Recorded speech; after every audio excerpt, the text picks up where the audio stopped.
We will call the Standing Committee on Public Safety and National Security to order. This meeting be meeting number 36. We're continuing our study on Bill C2 today. We have 2 hours of witness testimony today. For the first hour, we have with us Dean Wilson, prior plaintiff, and we have by video conference from Vancouver, from the Drug Prevention Network of Canada, David Berner, Executive Director, and we have from the Vancouver City Police Department, Inspector Scott Thompson, District 1 Commander, Operations Division. We welcome you all here today, gentlemen, on behalf of the committee.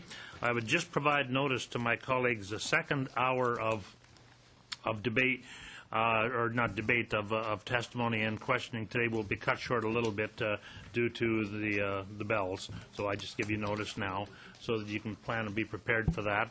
But we will now proceed with the first hour of business today. And so we will call the gentleman to to the table here, and we will inform you you have up to 10 minutes for an opening statement. So we are rather tight. The chair will keep you to that, and if you can make it a little bit shorter too, that would be much appreciated. Okay. So first of all, we will. Mr. Dean Wilson, you have the floor, sir. Thank you. I'm a little bit nervous here. Last time I was dressed like this in front of people like you, the last thing I heard was guilty as charged. Excuse me. I appreciate the chance to give testimony regarding Bill C-2, but I'm also confused. I thought the Supreme Court of Canada's decision of September 30th, 2011 finalized the issue of supervised injection sites. The court decided that supervised injection sites were legal and constitutional. I guess the present government feels that they can sidestep the highest court's decision, and because the legal route has now closed, that they will regulate supervised injection sites out of business.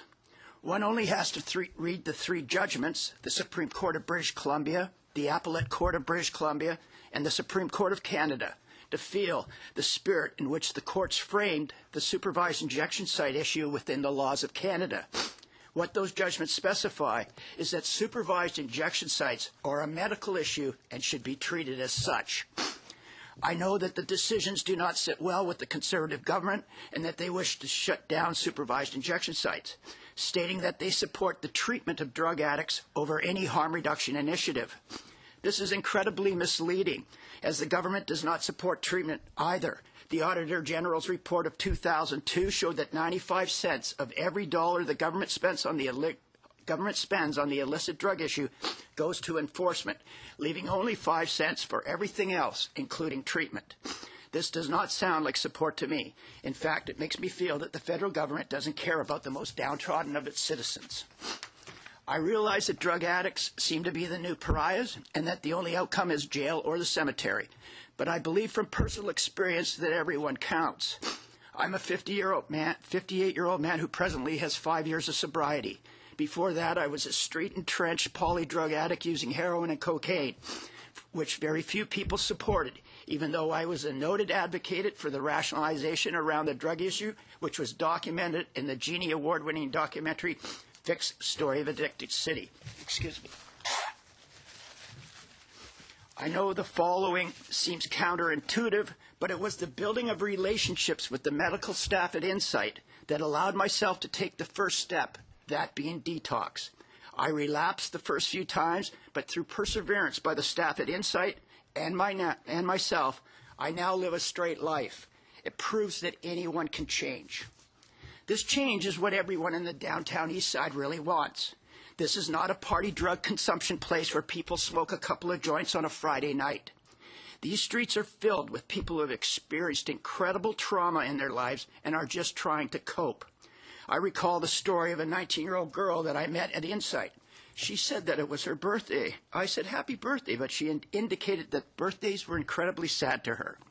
I asked why. She bluntly stated that on her 10th birthday, her father passed her around sexually to her 3 uncles. I was left speechless. How does anyone cope or recover from something so horrible?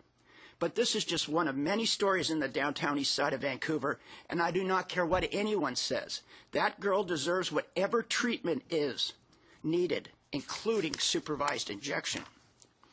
Sometimes I wonder if those opposed to our center actually know the full extent of the work that we do there.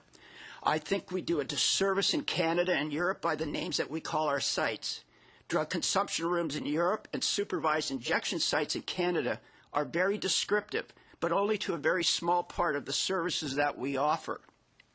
In Canada, at Insight, our model is similar to the Drogenhaus treatment centers in Germany. These are multiple floor treatment centers where the higher up you go, the more involved your treatment. On the first floor at Insight, we have the supervised injection room, but also a chill room where we can observe people both before and after injection, a health room where nurses on site can triage, and also 2 staff members who circulate amongst the users and try to hook them up with whatever services might be needed. I have seen these staff members get housing for people, to get them to health care, and in one case go so far as to get that person a bus ticket home, which we know had a very good outcome. On the second floor is the detoxification center. It is ironic that for a government that only believes in treatment. It took Insight, the supervised injection site, to open the first new detox in Vancouver that I'm aware of in decades. But it is the third floor that is critical. It is the transitional housing unit. Let me explain. Most people can detox from a drug they are using in 7 to 10 days, but most long-term treatment centers require 30 days clean before they will admit someone. This left us with a 20-day gap where the person leaving detox typically had to go back to the same environment that caused them to seek detox in the first place. The transitional housing unit therefore allows the person to stay in a treatment environment until they can get into long-term treatment centers. Bridging this 3-week gap has been the most important service that I have seen, second only to the critical initial intervention that is the supervised injection. The results of all this have been documented in many scientific journals. As for the science behind supervised injection site, I can quote ad nauseum the scientific and medically published papers in support of Insight. In fact, there are over 60 published papers in support of Insight, and I have yet to see one that does not support the work being done there. In Bill C2, Canadian Police Association President Tom Stamatakis is quoted as saying that in his experience, supervised injection sites lead to an increase in criminal behavior. This is not backed up by science. Papers in both Canada and Europe suggest the exact opposite. Again, it seems counterintuitive, but again, I believe the relationships between the drug users and the staff at Insight have a lot to do with this.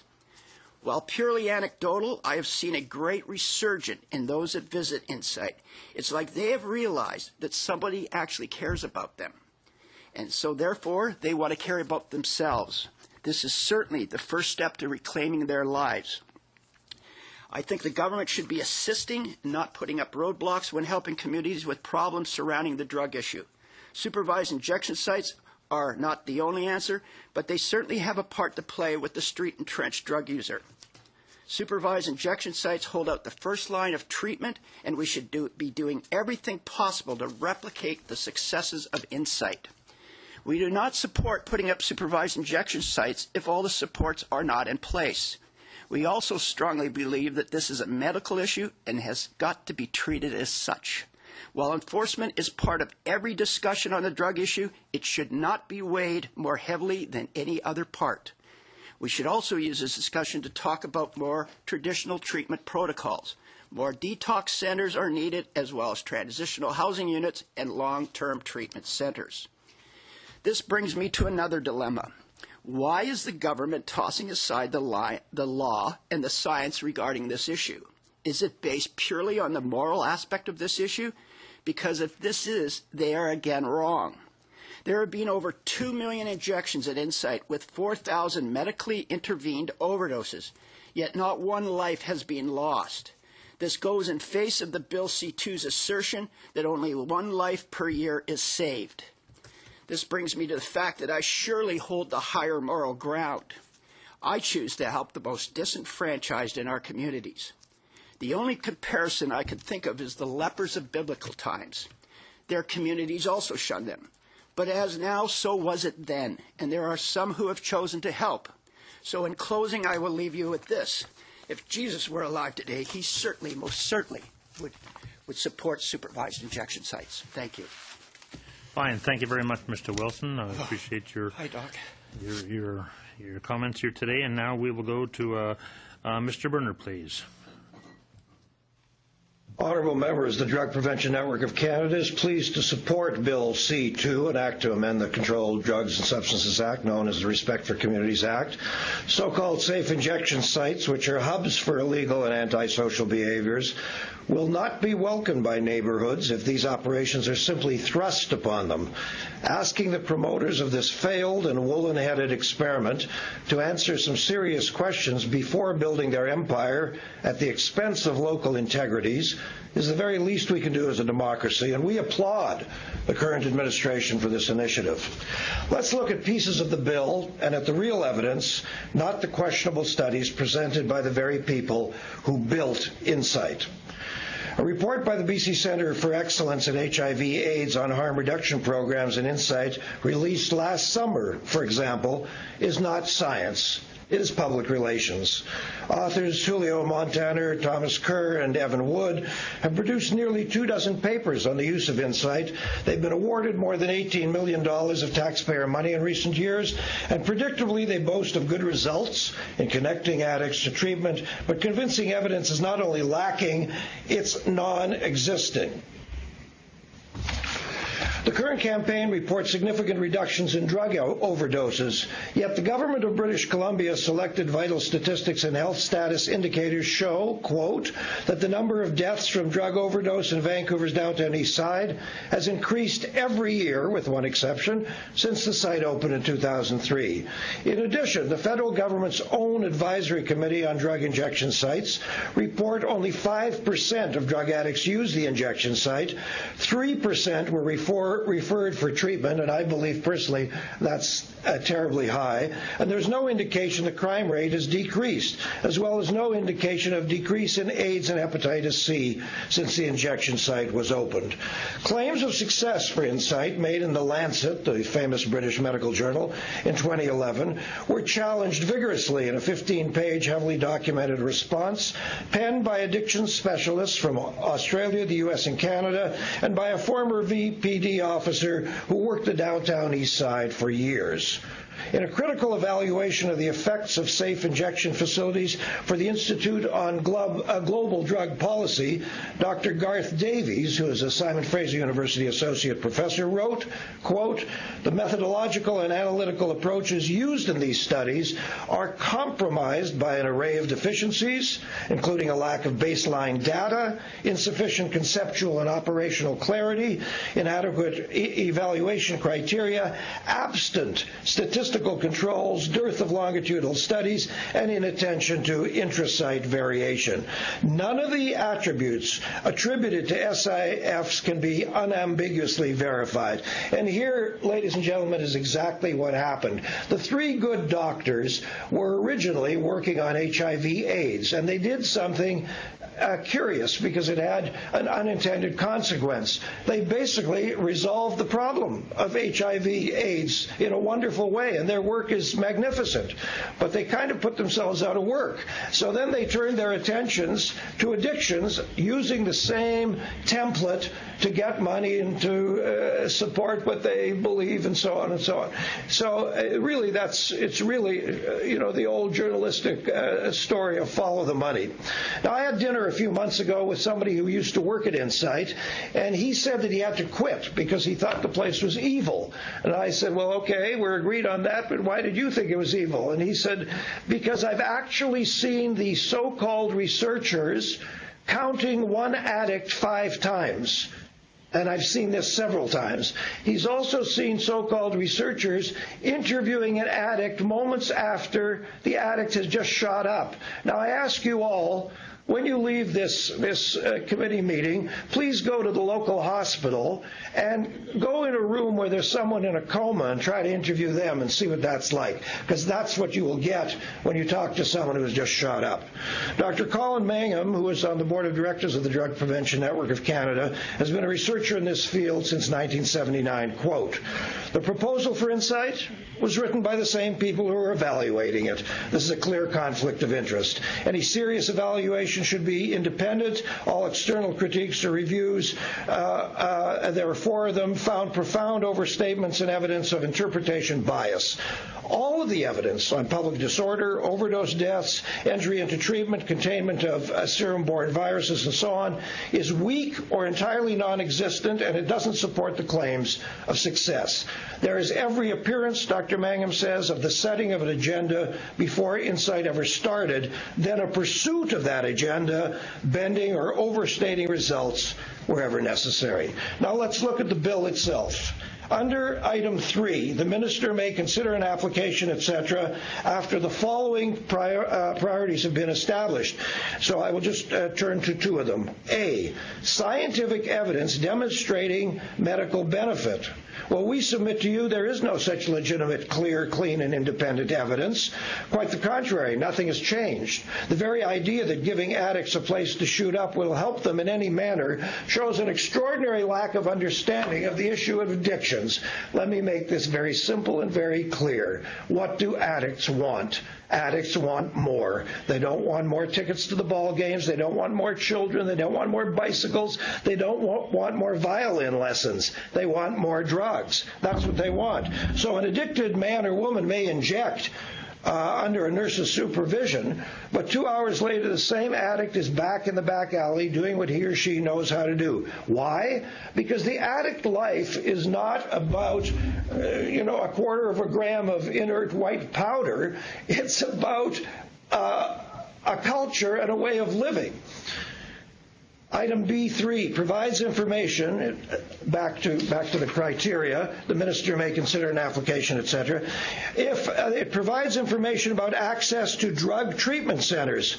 Oh, that were so. I happen to know, because of the work that I do, every treatment center in British Columbia and most of them in Canada. And in spite of Mr. Wilson's passionate testimony, let me give you my passionate testimony. I have yet to hear of one addict, being referred to a treatment center. Haven't met him, haven't heard of her, don't know their names, because it doesn't happen. And I know all of the people who run treatment centers, and they will all tell you, I've never had an addict being referred from Insight. So you see, Insight is not about recovery. The good doctors who built it actually don't believe in recovery. They think that abstinence is a fantasy. The provincial health authorities don't support abstinence-based recovery, and these are the very people who whisper in the ear of the provincial health minister. All of these people want to give addicts free needles, free crack pipe kits, free heroin, methadone, lessons on winemaking for alcoholics, and comfy places to shoot up. Insight, you have to understand, Insight is the tip of the iceberg. It's the flagship for a very dark philosophy that says this: you, my boy, are hopeless. So we're going to keep you pacified and pray that you might not break into our condos and cars. You can see how this arrogant and misguided approach is working, how elegantly it fails to enhance the lives of either addicts or communities. The sad truth, ladies and gentlemen, is this: in my province, the poor get methadone and the rich get private treatment clinics. I happen to work at one of those rich private treatment clinics. Number I3, the presence of inappropriately discarded drug litter. Well, I have a friend who owns a building in the downtown east side. She's trying to run a business there, and she has been fighting with the city of Vancouver for 2 years. Would you please remove those damn blue boxes from the back alley? And the city says, no, that's where the addicts are going to throw their needles. Well, I don't know if you're aware of this, but I don't know of any addicts who are up for good housekeeping awards. So my friend who owns this building and is trying to conduct a regular business down there regularly has needles all over the place and human body waste. So you ask communities if they're ready for that. Are they prepared to host that kind of lunacy? And ask the good doctors who've promoted this madness to establish one of their projects next to their homes. Finally, I want to make a comment about two opponents' responses in the House. The Honourable Judy, you have to help me, I don't know how to pronounce her name, Sgro?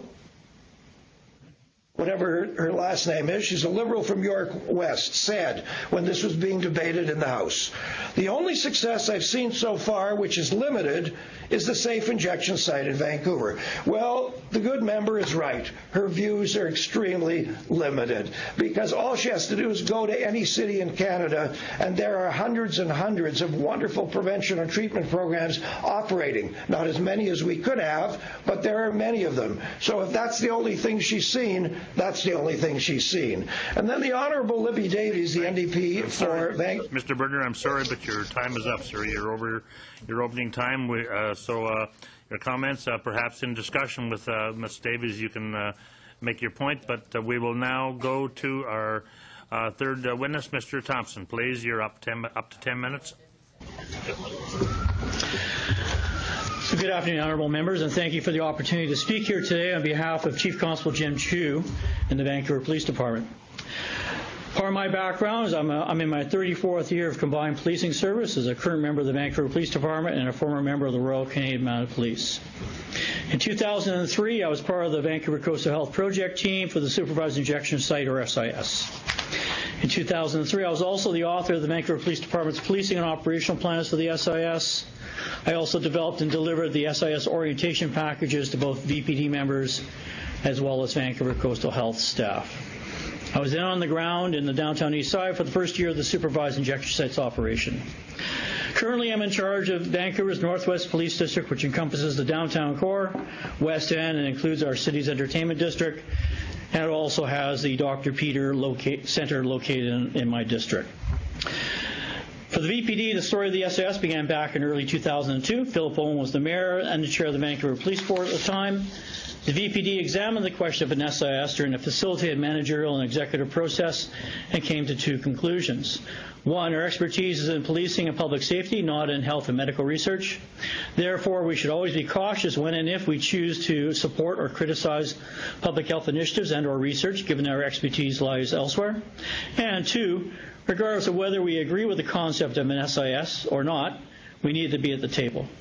As you likely know, in late 2002, a civic election in Vancouver resulted in Larry Campbell, now Senator Campbell, becoming mayor. The primary election issue was the SIS, and Mayor Campbell and others subsequently drove the process to make this concept become a reality. As part of the application process for an exemption under the Controlled Drugs and Substances Act for medical research at the SIS, Health Canada asked the VPD what its position was. We replied that if a drug user is not engaged in disorderly, unlawful, threatening, and or violent behavior on the street or wanted for an outstanding arrest warrant, it is unlikely they would be prevented or impeded by the Vancouver Police from accessing the supervised injection site. Just before the SIS opened, the VPD operations plan stated the following to Vancouver police officers. A, police members have a broad range of discretion when dealing with drug use and drug possession in the City of Vancouver. This discretion includes options such as seizure of the drug and or arrest and charging of the person.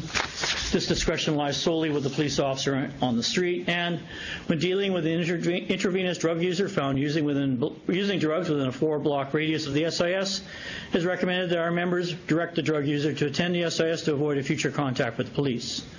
Our orientation package for the SIS staff and later for our VPD drug policy stated simply, on a fundamental level, all health initiatives must be lawful.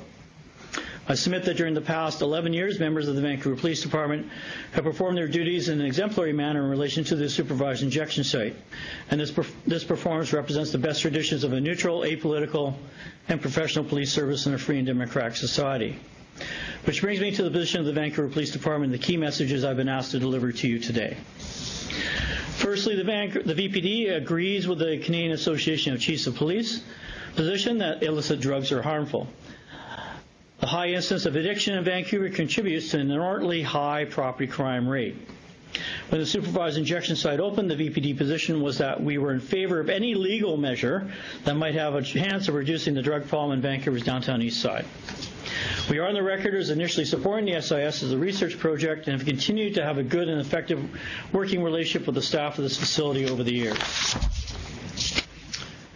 The VPD's primary interest and mandate around the SIS has always been and remains public safety, not public health. Our position is as a police agency focused on public safety, it would be inappropriate for the VPD to comment on the medical merits of the SIS.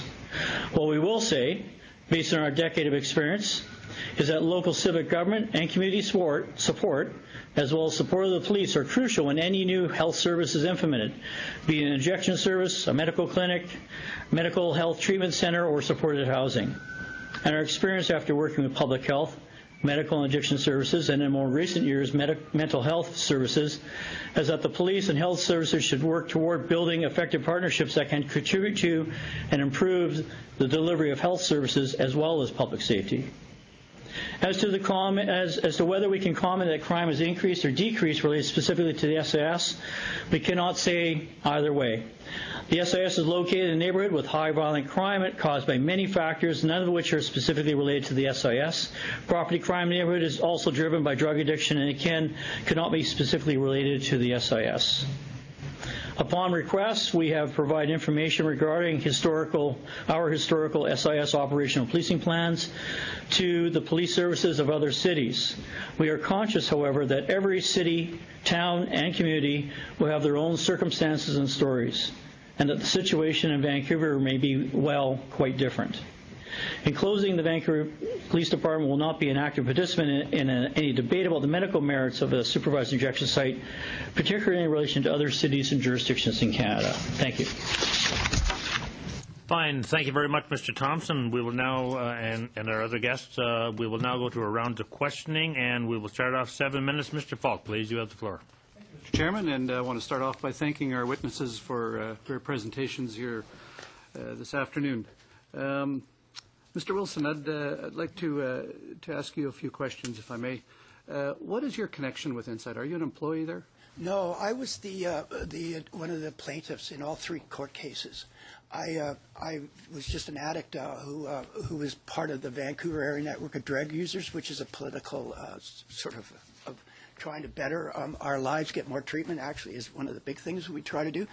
And the city of Vancouver sent me to Frankfurt in Germany to take a look at the 6 there. I came back. I thought it was a good idea as long as the other supports were in place. And I used Insight, contrary to Mr. Berner's testimony, and many people have gone out to Maple Ridge Treatment Center from Insight, and I've got 5 years of sobriety, and it's because of that. Okay, and I do want to commend you on your 5 years of sobriety. Thank you very much, sir. I'm very proud of it. And you should be.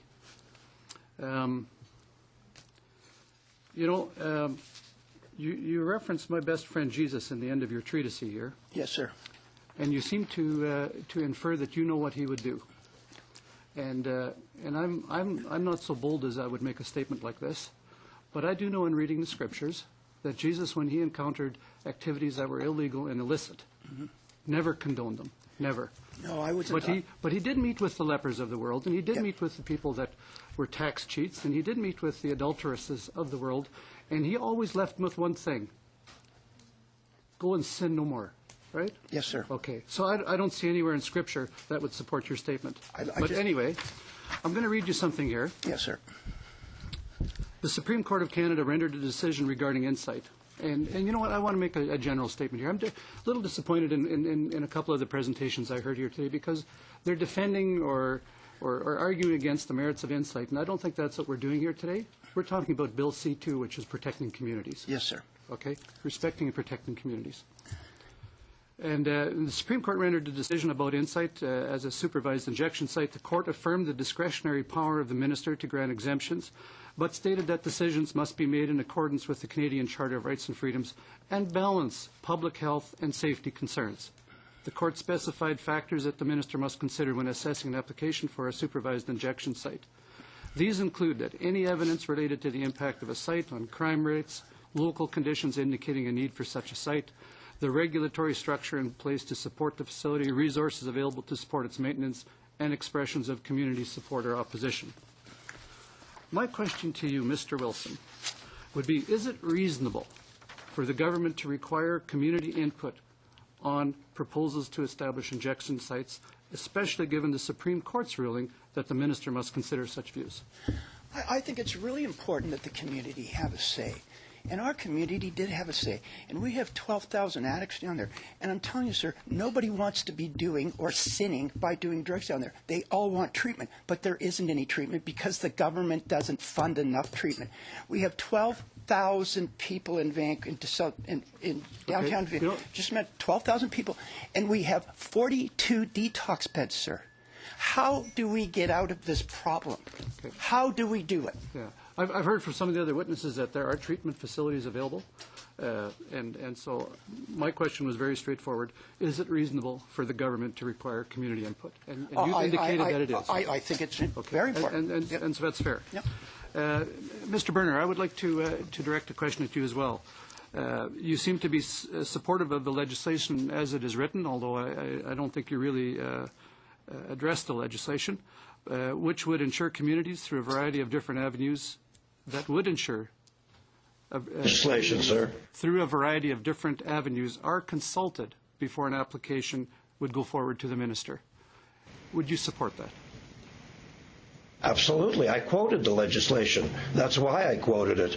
I believe that communities should be consulted. Mr. Falk, you're dealing with a problem here that you may not be aware of, and that is that health authorities and many medical people are extraordinarily arrogant, and they will say, yeah, go ahead and consult communities, but we know better because we're the doctors. You didn't. So I support the bill, and I support that you must go. If the city of Abbotsford, the city of Laval, any city in Canada wants to have one of these places, let's go to them and say, okay, here's some information. Do you want this on your street corner? And my guess would be 99% of them would say get lost. And that would be a healthy response. Okay, thank you, Mr. Berner. And Inspector Thompson, do you think it's reasonable, the 27 criteria that the minister needs to consider in granting an exception? Do you think that the criteria in the bill is reasonable? Well, I think that one of these, when I've spoken, I'll actually frame this in the context of past discussions I've had with other police services and other, I'll call them advocates across the country and other cities. And one of my first questions has always been, does local government support, a service such as an injection service? And my experience and my opinion has been basically that without that support, which is fundamental to in a democracy, really you have an uphill battle in terms of implementing a service. So I look at the bill, and certainly you'd want the community's input. You would want input from the police. Those things are all quite reasonable. Because ultimately, as I've said, at some levels locally, it's a political decision. And in Vancouver, you have to remember, back in 2002, we had 3 civic parties in that election. All 3 of them supported the SIS. The party that came out on top were the most vigorous in their support, but all 3 were saying that they would implement a SIS. So again, the voters of Vancouver at that time were not choosing, and we had a very high voter turnout, we're not choosing one side or the other. Basically, all sides of the question were supporting having such a facility open. Thank you very much. Thank you very much, Mr. Thompson. We will now go to Mrs. Davies, please. 7 minutes. Thank you very much, Chairperson. And first of all, to you, Dean, I welcome you to Ottawa. I'm very proud to have you here as a constituent from the downtown east side. You're really kind of a hero in our community for the years of work that you've put in. Thank you. Following these cases, being involved in Vandu. I know it's been really hard on you personally sometimes, but you've always stuck with it. Mm-hmm. And so I just want to say I'm really proud for the work that you've done, that you're here still today. Alive to be here. Because it's not necessarily an easy thing to deal with, as you've heard. And I'm really sorry that you've had to listen to Mr. Berner and really just how he demonizes drug users and insight with just so much information. I've been listening to David for years. I do think that Mr. Falk is correct in one point, and that is we are here debating C2, the bill, and whether or not this bill meets the test of the Supreme Court of Canada. I remember you were at the Supreme Court of Canada the day the decision came down, and you've been involved in this for a very long time. So one question I have, because you have followed it so closely, and never mind all the studies. I mean, as you say, there's overwhelming studies that support insight, but obviously some people will never, ever believe the evidence before them. But at the end of the day, you're someone who has direct experience, not only in the process. You know how much we went through in Vancouver. There was a lot of public consultation, and sometimes it was really tough going, Yeah. and there was a lot of opposition. But I would say at the end of the day, by and large, most people now support it. They see insight as part of the solution, not part of the problem. So looking at this bill and what you can see and knowing what we went through the first time around, do you think that this bill will allow any other safe injection site in Canada? Like, what does it look like to you in terms of the process that's laid out here? Well, I find it really interesting. I just want to say, a week ago, I was out at this dinner date thing, and who arrived out of the blue but Judge Pitfield from the very first decision at the BC Supreme Court, most conservative judge in British Columbia, and he sat down beside me. I said, Judge, and he said, Mr. Wilson. He laughed. And I put to him, I said, when did you decide that this was going to be a legit thing? And he said, do you remember in the first hour of the trial when I asked the opposition, was this a medical issue? And they hummed and hawed, and he said, again, is this a medical issue? And they said yes. He said, I decided right then the next 2 days did not matter. I believe that this Bill C-2 will put too many fingers in the pie, whatever, too many people that can stop it on nothing but a whim of a moral judgment.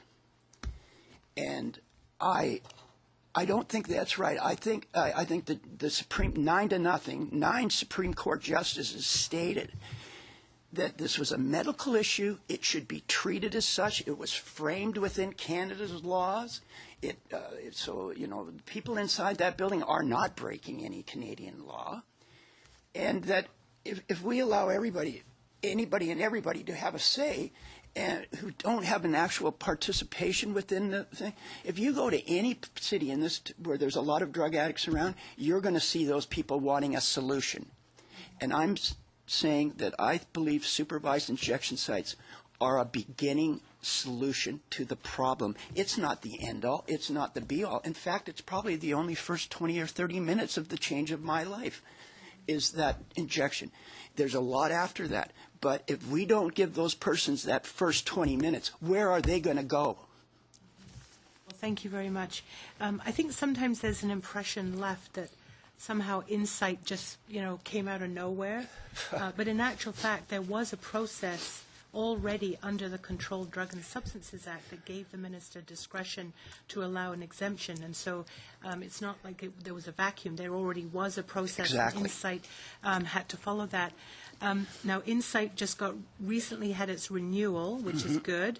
And I'm not sure for how many years it is, but what's your opinion in terms of whether or not Insight had to come under this bill? What the chances are that it would actually be approved? Do you think that all of the criteria, the 26 criteria, in fact, there's additional ones if you're existing, plus the principles, what hope do you think there is that it would be approved? It'd be as dead as those 4 addicts that could have used Insight last week in Vancouver who died. Okay, thank you. And if I could, do I have a little bit of time to ask? Okay. You have about just a little less than 2 minutes. Okay, if I could ask Inspector Thompson, I was reading the province newspaper. I just happened to read an article a while ago where the Vancouver Police Department was issuing an advisory about some really bad drugs that were on the street, and were urging people to go to Insight. And again, unfortunately, we've had a lot of misinformation from other police representatives at the committee. But I just wanted to ask you, is it fairly routine that the Vancouver Police Department and that officers on the beat do encourage people to use Insight, and that when there are some really awful things going on in terms of what's on the street, that they actually put out even a public advisory and encourage people to go to Insight? Is that something that's fairly routine? It would be. We've got a very close working relationship with Insight. Frankly, we, in this last crisis where and there's still an active investigation. But this last crisis, we certainly worked with Insight to get the word out on the street about the bad dope, and it was a crucial part of our communication strategy. Because again, we can put something out via the media, but for this very marginalized population, will they actually hear that over the media? They will more likely hear it and also maybe listen more closely to someone who's working at that level in the Insight. Okay. So yeah, they're a crucial part of any strategy we would have. Okay. Thank you very much. And now we'll go to Mr. Carmichael, please. 7 minutes, sir. Well, thank you, Mr. Chair, and thank you to our witnesses today. And Mr. Wilson, I'd like to begin with you. First of all, you started off mentioning how nervous you were. Congratulations. You did it. You got through it. Well done. Thank you. And I also want to congratulate you on 5 years of sobriety. Thank you, sir. Congratulations. Thank you. I'd like to ask you a question. Because C2 focuses so much on the consultative process around community input into whether a consumption site, injection site should be located in a community. In your opinion, should community views be considered in the application process of these injection sites? Well, what do you mean by community? Like, if you're talking should about... it, well, let's say that somebody mentioned Abbotsford. Yeah. let's say a group goes to Abbotsford and they want to find a way to develop a center similar to Insight in the Abbotsford community. Mm-hmm. Should the families, the people that live within the neighborhoods where the establishing group might want to locate, should they have input into that for sure. Location? I think for sure, but everybody's opinion should be not weighted anymore, no more than the doctor's opinion, no more than the police's opinion. Yeah, no, I hear you on the medical side. I'm okay. Just from a consultative process. Should the families, though, the people, the community that are going to be inheriting this new facility, have the opportunity to accept or reject it based on criteria? I think that's a tough question to ask me because, sir, if those people are ignorant about the facts and the way that drug addicts are demonized within the media, such as David Berner's programs on television every week, then we don't have a chance, sir. We wouldn't have a chance because we're demonized in the media and we don't have a recourse for that. And so most people in those communities think we're a bunch of horrible people that only want to rob them and everything else. If that's the community you're talking about, then I say no, because unless they're educated. I'm talking about the community in general. Everybody's got to have input. Okay. So if you're going to come into my city or into somebody else's city and establish them, we've got to hear all sides, yes, and all somebody's sides. Got to adjudicate that and say yay or nay based on that. But yes, the community should have a say. Yes, sir. Okay.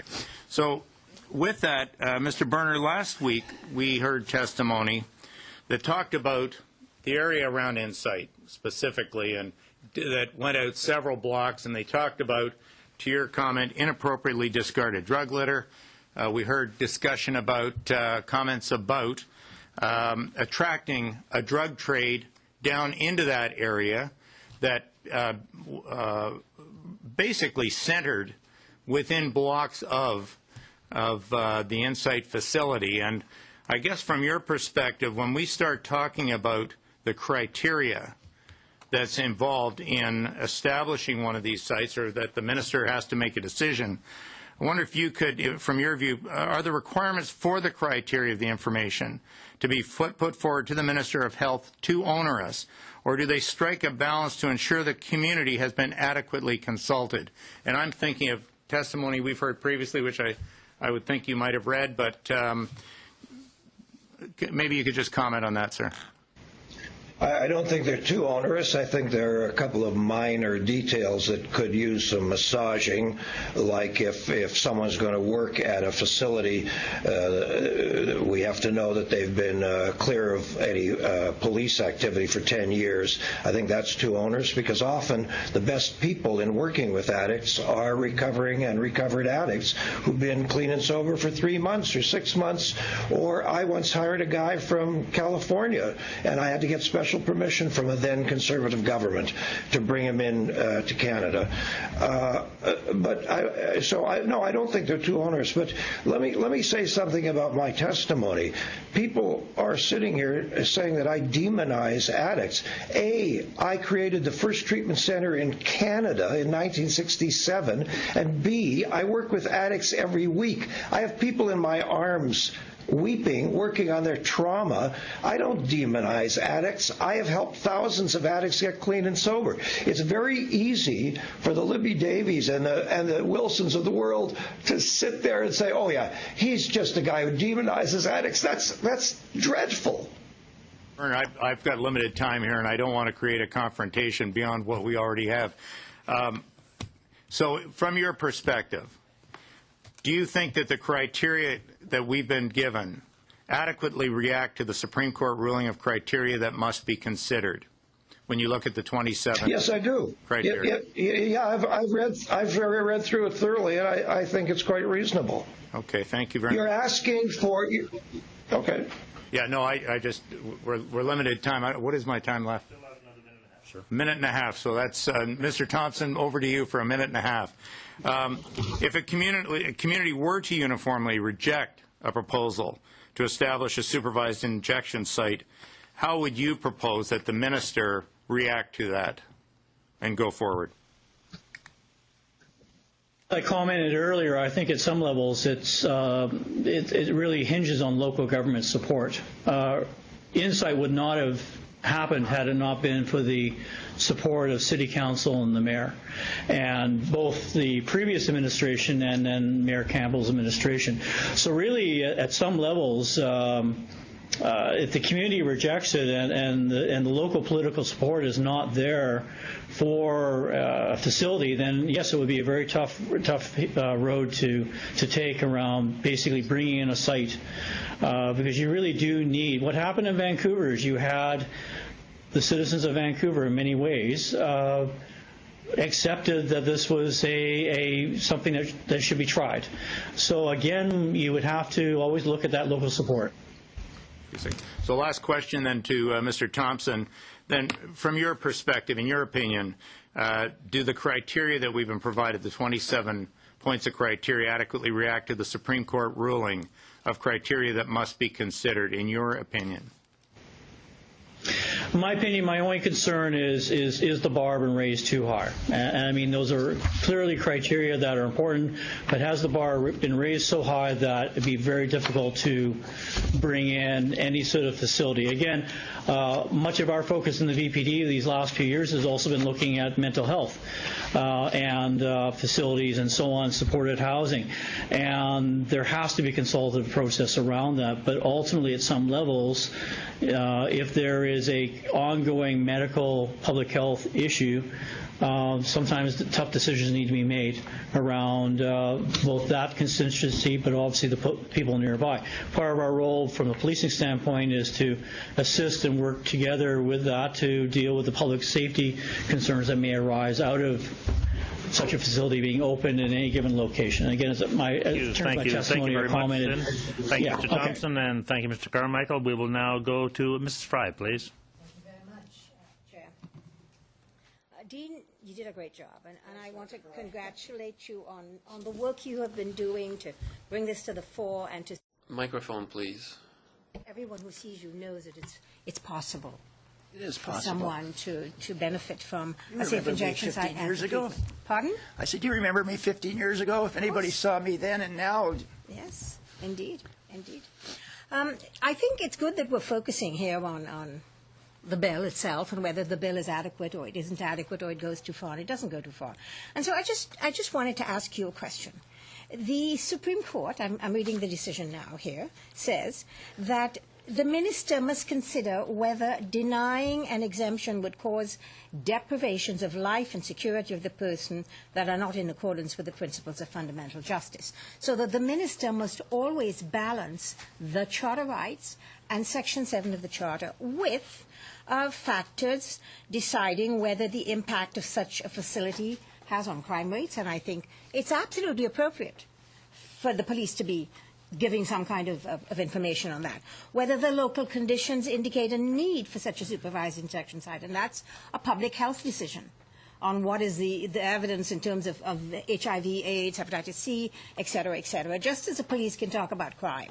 I think the regulatory structure in place, that's all fine. The Supreme Court talks about it to support the facility.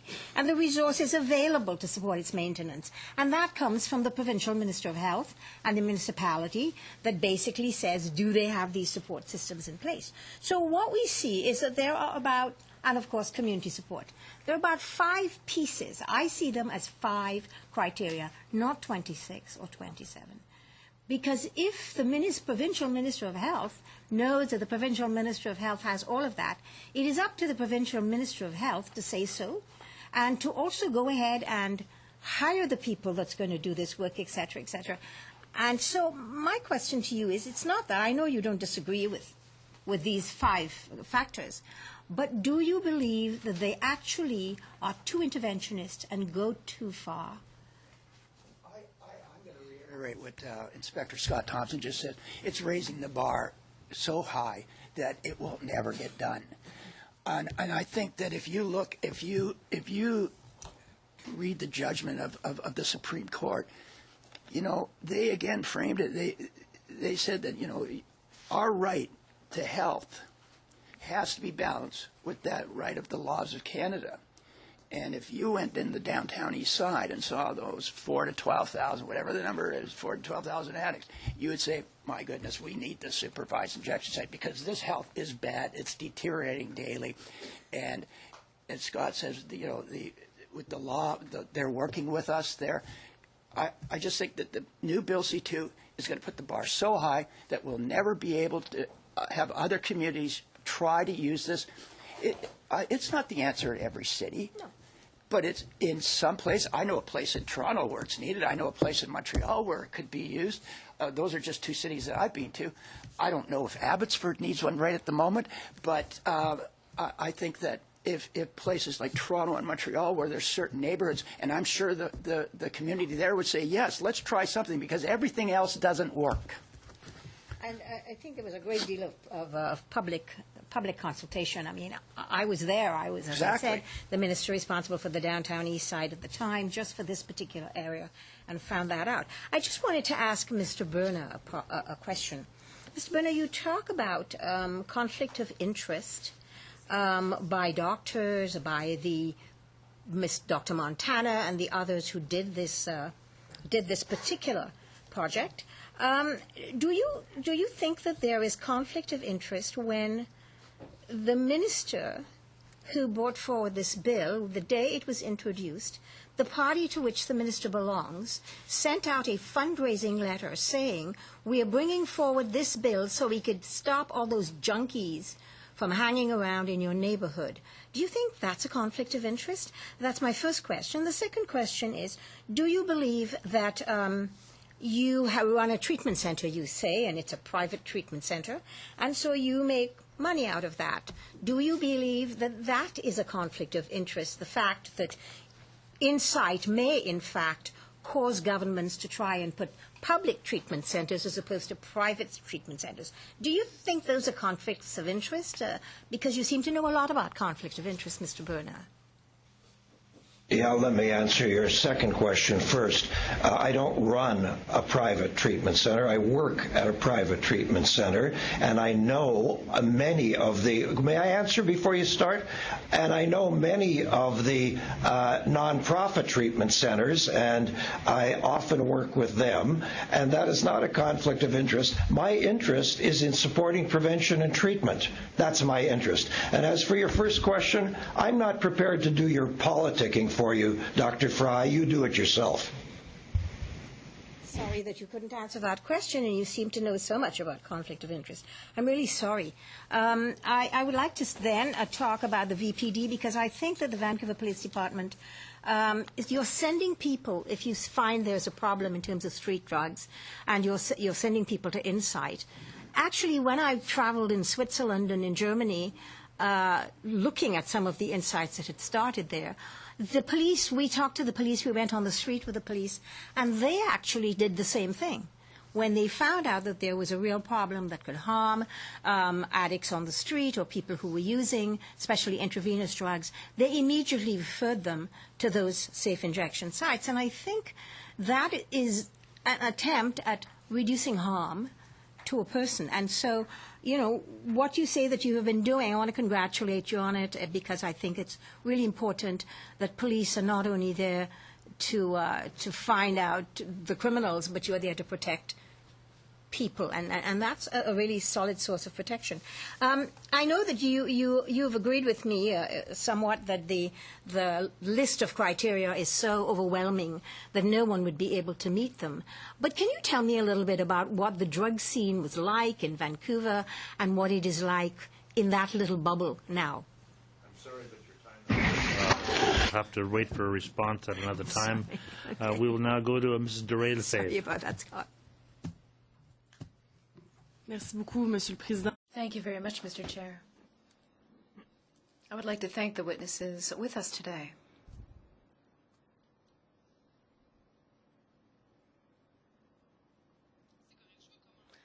That's all right. I'll start. Please take your time, Mr. Wilson, to put on your earbud. I'll start with Mr. Thompson. I have a quick question. I come from Montreal,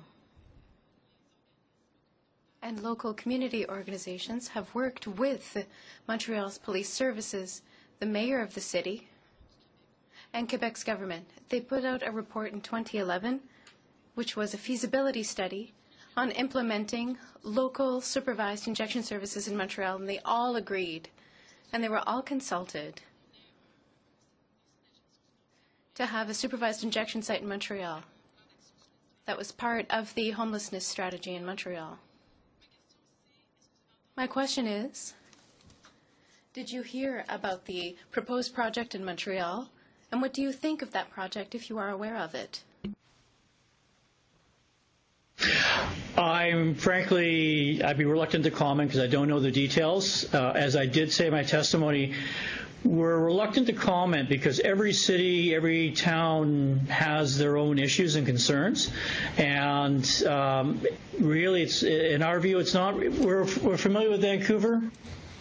We're reluctant to comment about other cities and what they come up with because, frankly, it's really up to them, a given city, Montreal in this case, to make their own decisions and go through their own process.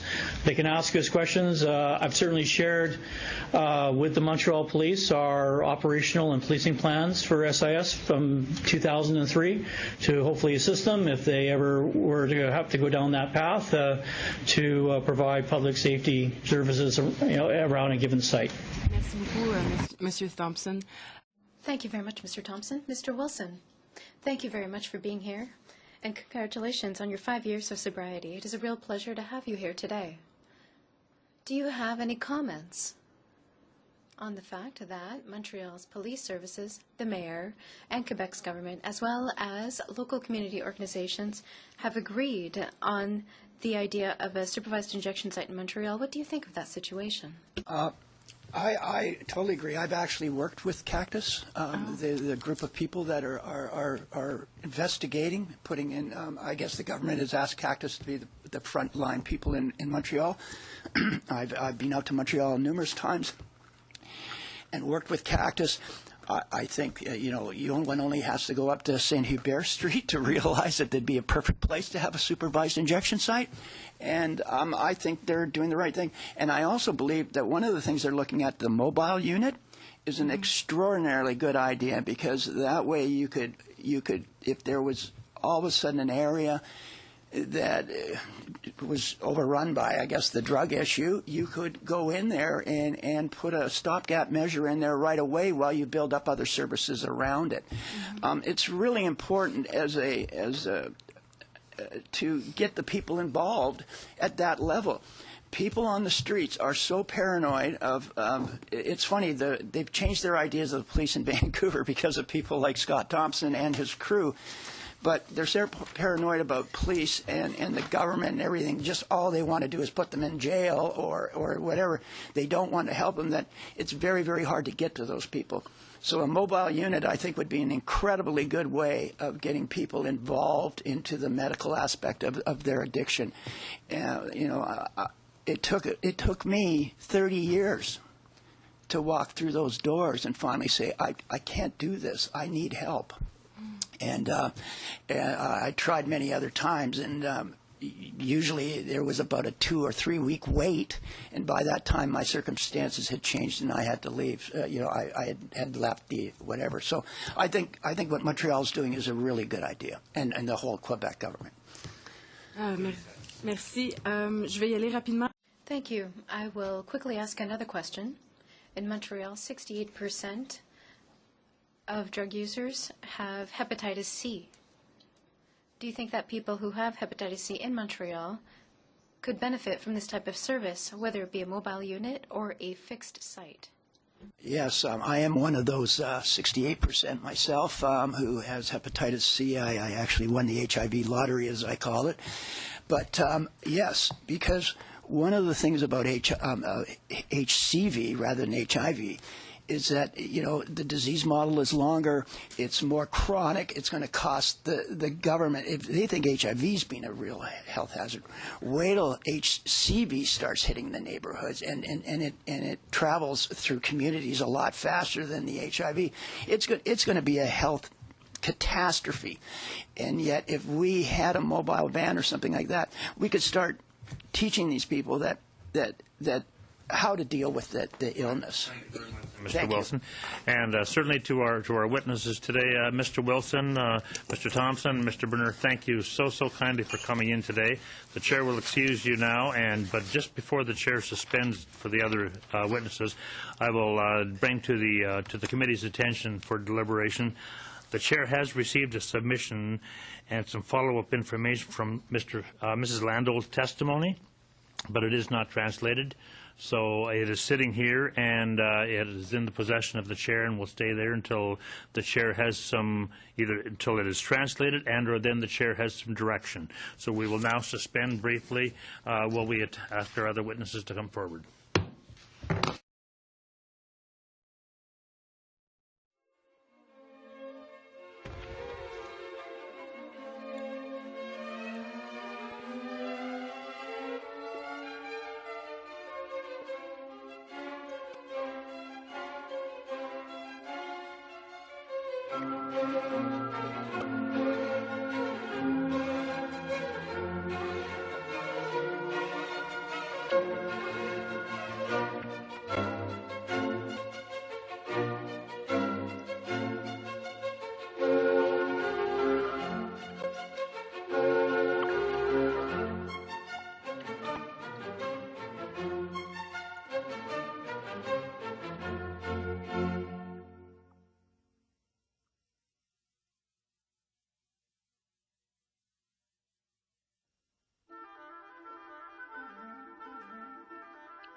For the second hour, we'll be a little bit less, though. We apologize for the short delay. We had some challenges with the video conference, but we're all hooked up and live now. And so the chair, on behalf of the committee, would like to invite our witnesses, of course, to make a brief statement, up to 10 minutes and hopefully less. And then after that, we will open the floor to questioning. With us for the second hour, we have from the Pivot Legal Society, Adrian Smith, Health and Drug Policy Staff Lawyer. Welcome. And from the Society of Accredited Senior Agents, we have Barry Lebeau, founder.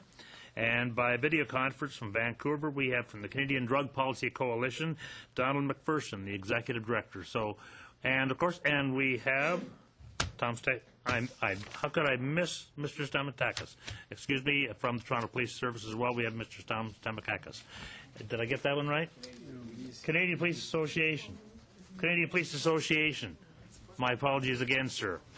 Oh, I guess I should have turned the sheet over. There we are. Okay, well, anyways, welcome. So we will take it in order of introduction. So we will first start off, please, with Adrian Smith. Opening. Thank you, Chairperson, honourable members.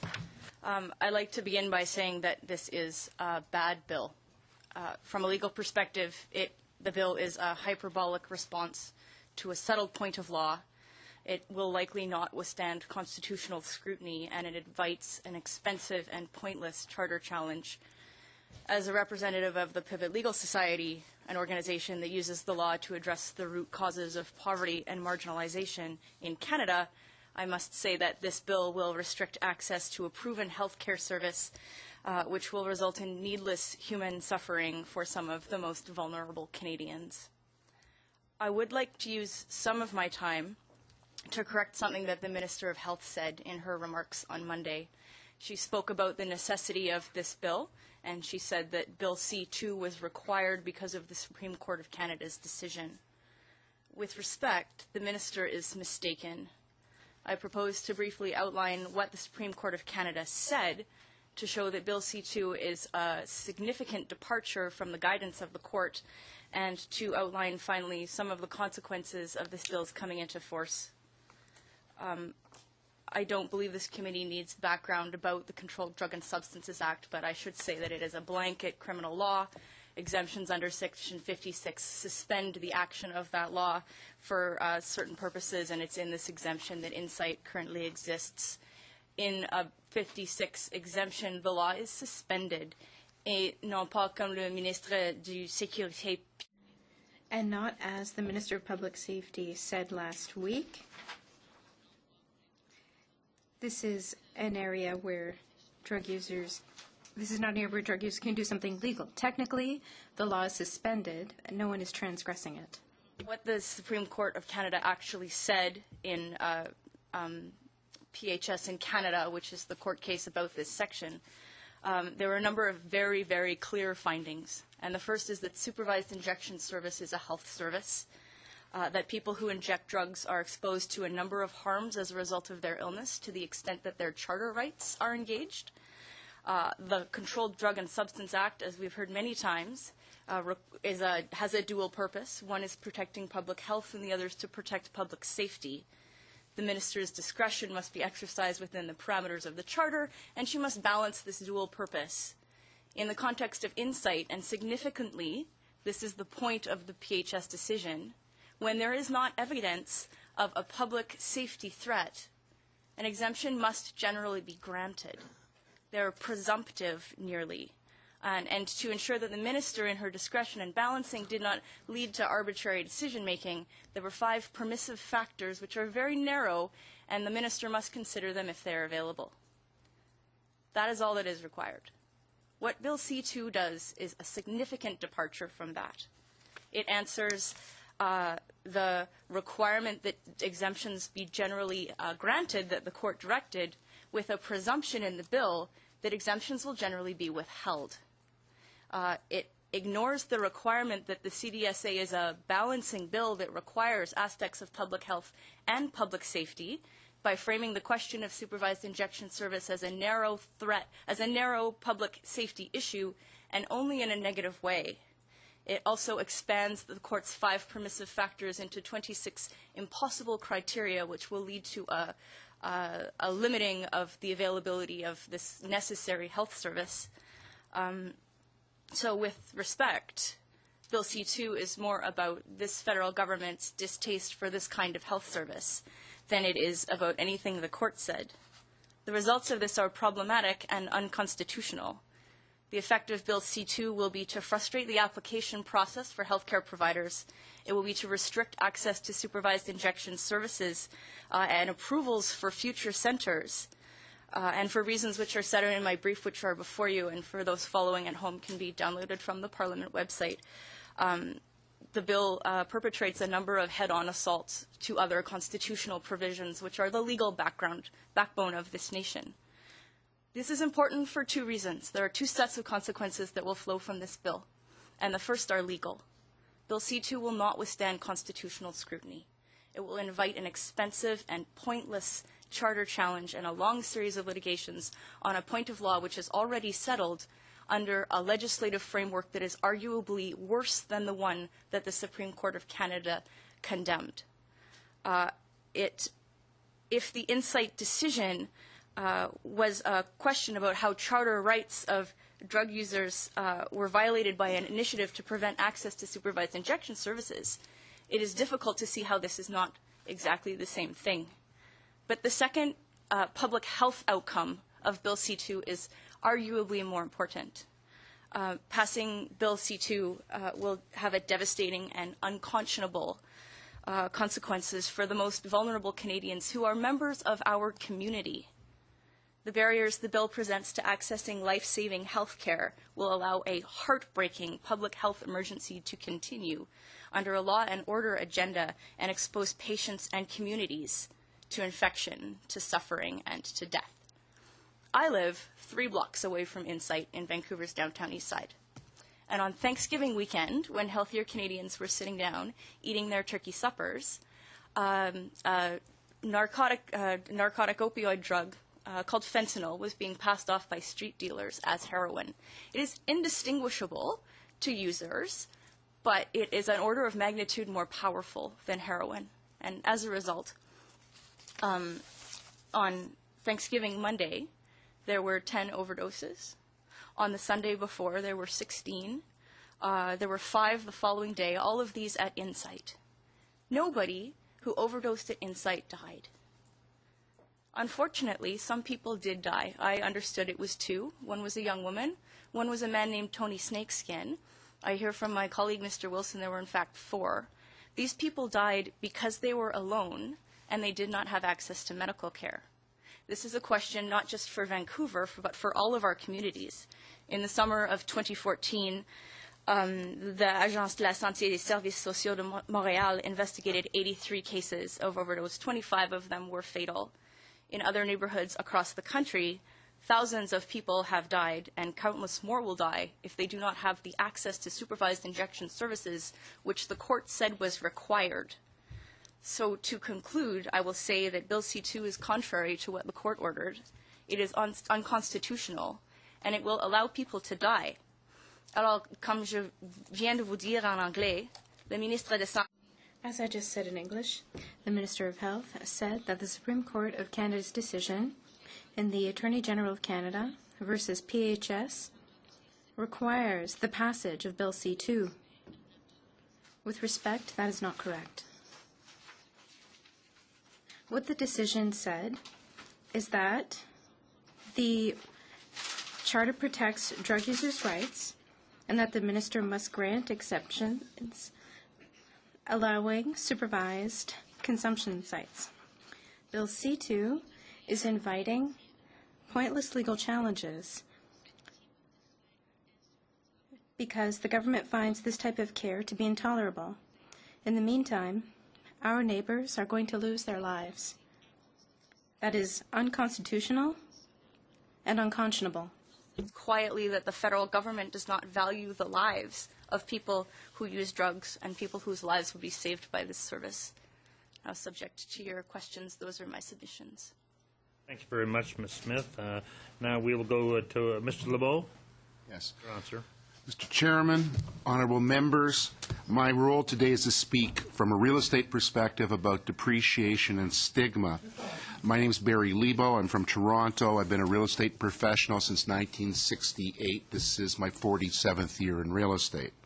I'll dispense with, of course, my CV and everything, but I've testified over 500 trials, a large percentage of those, and across Canada and the United States. A large percentage of those have been on real estate depreciation and stigma cases in the years that I was an active appraiser, whereas about 10% of the cases actually made it to court, most settled. I've probably written thousands of reports that have gone to courts around the world on this subject. I have been awarded the Meritorious Award for my lifetime achievement in real estate by the Toronto chapter of the Real Estate Institute of Canada some years ago, and I've obtained 14 designations in real estate, 4 of which are dealing with appraisal.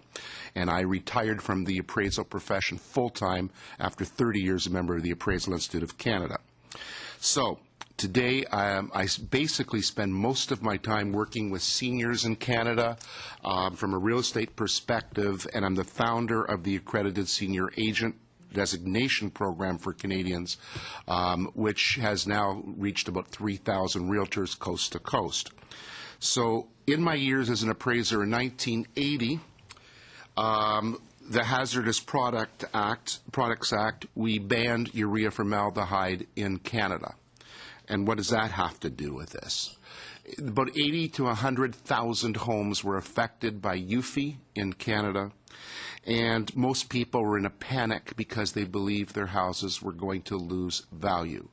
The courts have found, especially in Quebec, that there has been no scientific proof that UFI caused health concerns, but go tell that to people who have houses with urea formaldehyde. They believe it, buyers believe it. So what I had to do in the early years, and that's how I got involved with this, is no footprints in the snow, working with CMHC on advisory capacity to figure out how to do it, what was the loss in value when people had urea formaldehyde, and what was the stigma effect even if they had it removed. So eventually, houses did sell. I tracked over thousands of homes across southern Ontario, and eventually I did about 1,000 cases of urea formaldehyde, about 70 of which went to court, different courts in the province of Ontario. So I found myself in a new vocation, stigma. And by default, stigma basically is a theory. It's simple. It's a depreciation that lingers after something is cured. So with that said, I always joke that I'm probably the leader in stigma in Canada because no one else wants to specialize in this type of field. And with that said, I've lectured across and done cases such as asbestos, all kinds of oil and other types of contamination, suicide, murder, and yes, haunted houses. And I have a course called Selling the Haunted House, or the Impact of Stigma on Real Estate, which teaches real estate agents what to disclose to the buyers. Now, haunting. You'll say, why does haunting have to do anything about this? One of the most famous cases that we have in North America was the Ghost of Nyack. The Ghost of Nyack is a very fascinating case because somebody bought a house, wasn't disclosed that it was supposed to be the most haunted house in America, and in turn they took it to court, and the court kicked it back. And the people weren't satisfied, took it to the Supreme Court of the state of New York. The Supreme Court of the state of New York basically said, haunted houses are real, because if people believe it to be real, it's real. So therefore, that leads us to where real estate stigma is all about. Bill Munday, who's a well-known professor in Washington State, once said, real estate stigma does not have to be real to be realized. And that is what it's all about. It's about perception. We have Ralph Nader came out years back when I was a kid and wrote a book called Unsafe at Any Speed. He went and said the Corvair is the most dangerous car in North America. And it took years of investigation. And when it was over, it was no safer, no less safe than any other car. And when that came out, it was somewhere between the obituaries and the comics and the newspapers because it wasn't sensational. And I can go into all kinds of stuff. In Toronto, where I live, my town, Toronto, I just have to mention certain intersections, and people know it for notorious crime. but I know it as neighborhoods where people raise their families and in peace. So people have perceptions. So basically what happens is, when I look at the 3 decades I've been studying this, there are perceptions out there. There is a class distinction. The lower the economic class of a neighborhood, the greater the impact of word of mouth. They perceive it, they believe it. And basically, I look at that you're going to have a problem with safe injection sites. And the problem is, where are you going to put them? The problem's going to be people are going to perceive problems. What the reality and the public's perception are 2 different things. The public will believe it, word of mouth will be there. I look at stigma, and basically people are afraid because real estate values across this land are large. They're the highest they've ever been in history. People don't want anything to negatively impact their value. And that includes the retailers that have stores along a commercial strip or whatever. People are going to say, not in my backyard. So last thing I wanted to say is, in Ontario, we have under Rule 21 of the Real Estate and Business Brokers Act 2002 about disclosure. It's called the material fact. Anything a real estate agent knows about a property, and that includes proximity, the real estate agent has to disclose. We have a problem with that bill. It is not defined. The regulation is not defined. But the worst problem in Ontario is there is no statute of limitations. It has to be disclosed forever. So with that said, I just want to reiterate one more thing. Like I said, real estate perception of depreciation or stigma doesn't have to be real to be realized. And with that, I'll wait for your questions. Thank you. And thank you very much, Mr. LeBeau. And now we will go to Mr. McPherson, please. Thank you very much. Can you hear me? Yes, loud and clear, sir. You're on. Okay, great. Thank you for inviting me to speak to this committee today on such an important issue for Canadians, especially those experiencing severe addiction and mental health issues. In our brief, which is a collaboration with the Canadian HIV/AIDS Legal Network, we have outlined many of the benefits of supervised consumption services around the world and our concerns with Bill C-2 as it is currently drafted.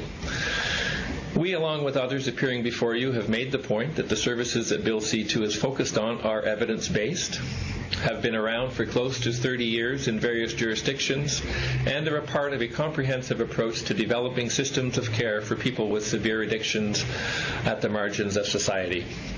I've worked for many years in the field of drug policy and have been a participant in the broad public discussion that has been taking place in Vancouver, BC, Canada, over the past 20 years, focused on building a more effective response to drug problems in our country. As a staff person with the City of Vancouver for 22 years, 10 of those working as the city's drug policy coordinator, I know only too well the challenges for municipalities and local health authorities attempting to do the right thing. That is to put in place a comprehensive system of care for people with drug problems in the community, and this includes drug treatment facilities, detox units, scaling up methadone programs, supportive housing projects for people with addictions and mental health issues, needle exchange projects, other types of social development programs, and yes, supervised consumption services. Because of the stigma of illegal drug use, each one of these services is a challenge for municipalities and health authorities to implement at the local level, and require a great deal of time, energy, commitment, and resources to actually get these services up and running and providing much needed help to people. Believe me, there is a great deal of public process at the local municipal level to actually situate any of the services that I have mentioned. Bill C-2 will add an extremely onerous extra layer of work for those at the local level that will most certainly have the effect of preventing the scaling up of supervised consumption services across the country where they may be needed. The 26 different pieces of information required before an application can even be considered would not be required of any other type of health service. At the very least, Bill C-2 will cause a significant delay for localities to implement a timely response to what are often the urgent realities realities of the unregulated illegal drug scene. An example of this urgency is the recent spate, mentioned by my colleague, of overdoses due to fentanyl in Vancouver, where the Vancouver police, to their credit, urged people to use Insight in an effort to prevent overdose deaths. 31 overdoses took place at Insight over Thanksgiving weekend, none of them fatal. This is a tool that other localities do not have access to at this time. We are very sorry that this legislation is not coming before the Standing Committee on Health. After all, the primary purpose of supervised consumption services is to intervene in urgent public health contexts where vulnerable citizens are at high risk of serious and sometimes deadly consequences of injection drug use. Consumption services can mitigate these risks, including improving the health and safety of the communities where they might appropriately be located. A hearing only before the Public Safety and National Security Committee does not seem an adequate venue to consider the complexity of the health and social issues engaged by these kinds of services. Indeed, supervised consumption services are themselves a balanced approach in that they address both public health and public order issues in communities. Another contextual comment I wish to note is the great divide between the testimony from our health and enforcement colleagues. The divide between the leadership of these two fields of work in our communities is of concern to us and seems to be vast, with virtually all of the expert advice from professional health associations, including the Canadian Medical Association, the Canadian Nurses in AIDS Care, Vancouver Coastal Health, and the Toronto Public Health Department finding Bill C-2 significantly problematic on a number of grounds. On the enforcement side of things, for the most part, in spite of all the evidence from existing supervised consumption services projects, it seems that there is not even a willingness to consider a trial or pilot project to see what the experience of different models in different localities might be. In the face of all of the evidence of 30 years of positive experience of integrated consumption services into the systems of care in Europe, Vancouver, and Sydney, Australia, there seems to be a firm position against any such trials on behalf of our police leadership. We think that this divide between these two critical fields of public service is unfortunate, as we are certain both health and enforcement institutions in this country share the goals of healthy, safe communities for all Canadian citizens, including those who use drugs. As we have written in our brief, by advocating a focus on public safety at the expense of public health, the context of these hearings being a prime example, the bill runs counter to the court's emphasis on striking a balance between public safety and public health. By making it even more difficult to implement supervised consumption services, Bill C-2 ignores the Supreme Court of Canada's assertion that these services are vital for the most vulnerable groups of people who use drugs, and that preventing access to these services violates human rights. In the words of the Chief Medical Health Officer of Vancouver Coastal Health, Bill C-2 is currently configured will, quote, effectively act to block exemptions and the provision of life-saving medical services to some of our most marginalized citizens and result in deaths and serious illnesses that are entirely preventable, end of quote. If this is the case, it is our judgment that this clearly contradicts the spirit of the Supreme Court decision on Insight. Making it more difficult to open consumption services in Canada is clearly out of step with the commitment that this government has expressed to address Canada's serious mental health situation as well. Consumption services aim to engage marginalized people who use drugs. In Canada, the percentage of homeless people who had either a mental illness or a substance abuse diagnosis is 86%. And the percentage of homeless people with a mental illness also have a substance abuse problem is 75%. Many of those who inject drugs would benefit greatly from the engagement with health, social workers, and drug treatment professionals through their participation in a comprehensive supervised consumption service program. At Vancouver's Insight, 65% of participants have had previous diagnosis of mental illness. Given these numbers, putting barriers in the way of implementing supervised consumption services seems at odds with this government's stated commitment towards the mentally ill in Canada.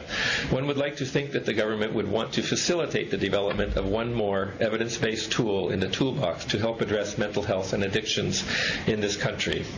A recent systematic review of injection sites released last week, conducted by 4 researchers from France and 1 from Switzerland, reviewed 75 relevant articles.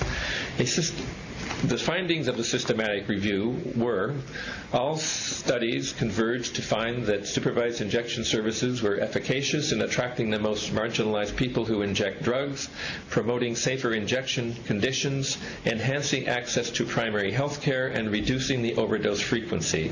Supervised injection services were not found to increase drug injecting, drug trafficking, or crime in the surrounding environments, and supervised injection services were found to be associated with reduced levels of public drug injections and dropped syringes. I will close by reminding the committee that the issue of supervised consumption services came to the fore after a decade-long public health and public safety disaster in Vancouver and indeed British Columbia during the 1990s. Thousands of people died and many more became ill during this period. The epidemics of overdose, HIV, hepatitis C, and injection drug use overwhelmed Vancouver's inner city. At the time, Michael O'Shaughnessy, the director of the Centre for Excellence in HIV/AIDS Research, coined the phrase deadly public policy to refer to the mix of municipal, provincial, and federal policies in the areas of social assistance, housing, mental health and addictions, lack of funding for health and social programs, and enforcement practices, etc., that contributed to inadvertently creating the conditions for an HIV epidemic among injection drug users to flourish in Vancouver. In British Columbia, much time has been spent trying to undo those deadly public policies with some good successes.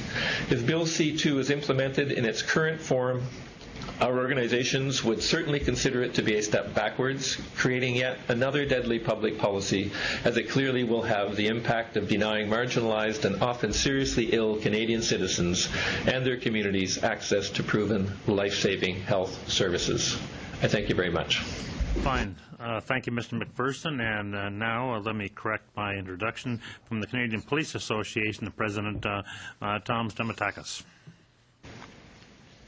Good afternoon, Mr. Chair and members of the committee, and thank you all for the invitation to address you this afternoon as part of your continued study of Bill C-2. As you mentioned, and as most of you know from my previous appearances before this committee, I have the privilege of currently serving as the President of the Canadian Police Association, an organization that represents over 54,000 frontline police personnel, both civilian and sworn officers across Canada. My opening remarks today will be brief. However, I've been closely following the testimony given by other witnesses before this committee, and the term evidence-based seems to be used quite often. So I would like to offer you the following today, which should give you an idea of my experience in the area and why I particularly appreciate having the opportunity to present to you today. I've served for 25 years as a constable with the Vancouver Police Department. I'm currently, along with my duties at the CPA, the President of the Vancouver Police Union, where Canada's only supervised drug consumption site operates. I believe I can provide you today with an important and first-hand view around why public safety should be an important consideration when discussing supervised consumption sites. From a frontline policing perspective, Bill C-2 is an important piece of legislation that our association wholeheartedly supports, as we believe it strikes an appropriate balance between the needs of protecting community health while taking into account the very real concerns that have been raised by all levels of law enforcement and members of the community regarding supervised drug consumption sites.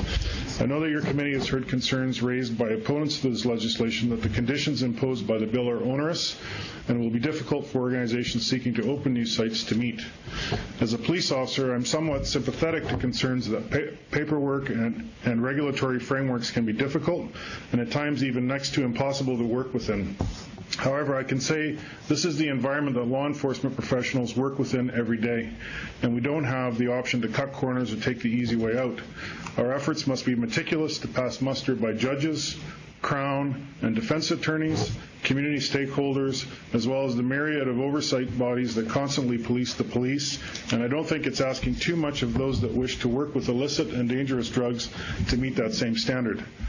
I don't particularly want to use my appearance here today as a platform to relitigate the merits or drawbacks of supervised consumption sites, but while I will certainly concede that proponents of these sites are passionate advocates who are sincere in their beliefs, I can say that as a police officer who has patrolled and worked in the downtown east side, there is a significant public safety cost that absolutely must be considered when thoughts are given to opening new sites.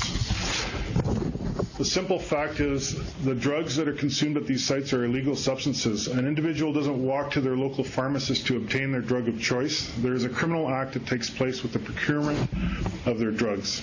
With the gray area that has been created around Insight in the downtown east side, our officers are asked to exercise an incredible discretion in their policing efforts. But the drug dealers are ready and particularly eager to exploit this discretion to the fullest extent possible. Another unfortunate truth is that those who are using these drugs are not cashing in their RSPs, selling their stock options, or using their discretionary income to buy their illicit drugs. They're resorting to often desperate and most often criminal behavior in order to obtain the resources necessary to purchase the drugs. This leads to an increase in theft, assault, prostitution in the immediate area around the site, while they sometimes attempt to inject drugs. All of this comes at a cost. There are very few unbiased observers who would walk the downtown east side of Vancouver and claim, using only the eye test, that Insight is an overwhelming success. I certainly wouldn't claim that everything in the neighborhood would be rainbows and unicorns without the presence of Insight. It is an unfortunate and unavoidable byproduct of its continued operation. This isn't to suggest that we should turn our backs on those who have fallen victim to addiction. It would be impossible for me to list all of the initiatives taken by police services and other agencies across this country to deal with drug consumption. I firmly believe we can build on those programs that have been found to be successful. But while anti-drug initiatives vary widely in scope and in operation, the one constant is that public safety is never jeopardized and that the protection of our community's most vulnerable is always paramount.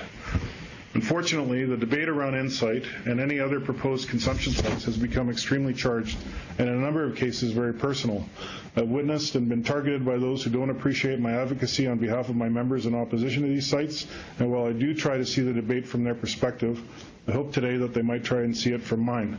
I've walked the downtown east side. I've spoken regularly with police officers who are given the difficult and dangerous task of patrolling this area on a regular basis, and I can say without a doubt that while studies may trumpet the health benefits of supervised drug consumption, those same studies always underestimate the public safety cost that comes as a result.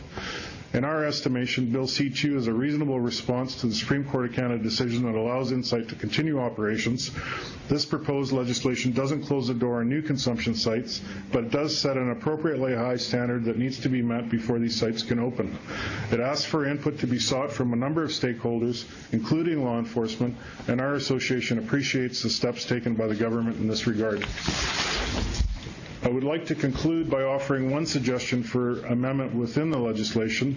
Section 56.3 specifies the consultation conditions that need to be met before the minister authorizes any new supervised drug consumption site. Subsection E says that a letter must be obtained from the head of the police force that is responsible for providing police services in the municipality in which the site seeks to operate. While this is a good first step, I believe that the legislation should go further. For instance, the Act itself should also specifically designate the president of the local police association, union, or staff relations representative as a key stakeholder in the process. While police executives must have a role in determining conditions for any drug site, the reality is that many executive positions within the police service are determined by a police board that can often be beholden to local politics, whatever they might be. In many jurisdictions across Canada, a police chief's employment is determined by the police board, which is dominated by provincial and municipal political appointments. The president of the local association, however, is elected solely by the frontline civilian and sworn members that make up the police service. And his views or her views would be shaped by those he or she represents and would be free to make those views known to the minister. Aside from that small change, the Canadian Police Association is happy to offer our support to Bill C2, as we believe that public safety concerns do need to be put on par with community health concerns when it comes to supervised drug consumption sites.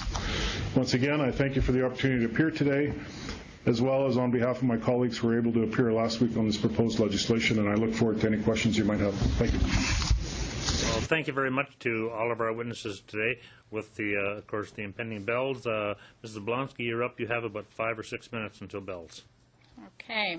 Well, thank you, everyone, for appearing. The committee has heard a great deal of testimony already. Very strongly held views, some of them directly contradictory. So we have a little bit of sympathy for our minister who is seeking to sort out the merits of a particular proposal for a supervised injection site. On last week, we heard from the Ottawa Police Association and the Toronto Police Association. They testified that supervised injection sites perpetuate and encourage heavy, damaging drug use. They said that in creating injection sites, we create concentrated trafficking zones. Traffickers will carry only enough drugs to make small but frequent transactions, and if stopped by police, these traffickers will claim immunity, relying on the presumption of innocent possession with a known boundary around the supervised injection site. They say that supervised injection sites bring an increase in crime and list some of the crimes that they're concerned about, and that they contribute to social and economic deterioration and the further victimization where they are located. Now, I could go on, but I won't. But I'm just asking you, Mr. Stamatakis, whether these observations are in accordance with your own research and your own observations, or whether you would have something different to say. Yeah, they're very much in accordance with my own observations and the experience of my members. I referred earlier to the incredible amount of discretion that police officers working in the downtown east side use every day when it comes to enforcement in the downtown east side, and it is very much related to enforcement related to how to deal with addicts, how to deal with traffickers who are preying upon the addicts, et cetera, et cetera, et cetera. And I think the underlying issue is that addiction does drive a lot of public safety challenges for any community and for enforcement in a community. And I think so I wouldn't attribute all of that necessarily to Insight and a safe consumption site, but what a place like Insight or a safe consumption site does is it does create an epicenter for that kind of activity and the challenges to occur. And I think if you look at the history of Vancouver, going back to 2003 when Insight was established, and you look at what the situation was today versus what it was in 2003 versus what it is today, I'd be hard pressed to be able to describe to you what the clear benefits have been to having Insight operate in the downtown east side.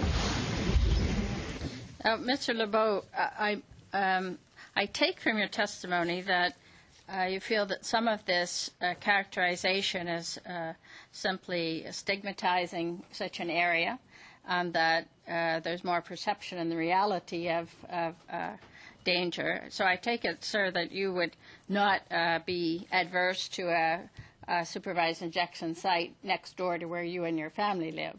Or where my store or office would be either. Sorry? Or where my store or office would be. Right. Do you think that some of your neighbors or fellow business people where you have your business would feel differently about that? No. The public perception, word of mouth, is too strong. All the studies of stigma. So you don't think that they would have a different opinion than you about this? Not when it comes to their own value. No, not if they're owners of property. So no one in your neighborhood would object to having a supervised injection site next door? Oh, they would object, of course. Right. Sorry, I misunderstood you. So, do you feel that their opinion should be taken into account, or only yours? No, their opinion very much so. So the bill, of course, allows the minister to gather viewpoints and information from a wide variety of individuals and organizations that would be affected. Do you see a problem with this? No, not at all. So the process in the bill to try to gather opinion and information is something that the minister is seeking. And Mr. McPherson, do you see a difficulty or objection to having input by groups and individuals and authorities that will have to deal with these sorts of sites? Very briefly, Mr. McPherson, the bells are going. Quick response, if you would, sir. Please feel free for a quick response. Bill C-2 doesn't realize there is a tremendous amount of consultation that goes on at the city level through development permit board hearings and notifications of residents for any new use, whether it be a detox center, an injection site, or a police department. The community is consulted on all these things, and that's a tremendous amount of work at the local level. Fine, thank you very much. Well, the committee will be abbreviated today due to obviously the bells going, and we certainly, on behalf of the entire committee, thank our witnesses for appearing here today. We thank you for your testimony, and please travel safely. Thank you again. Adjourned.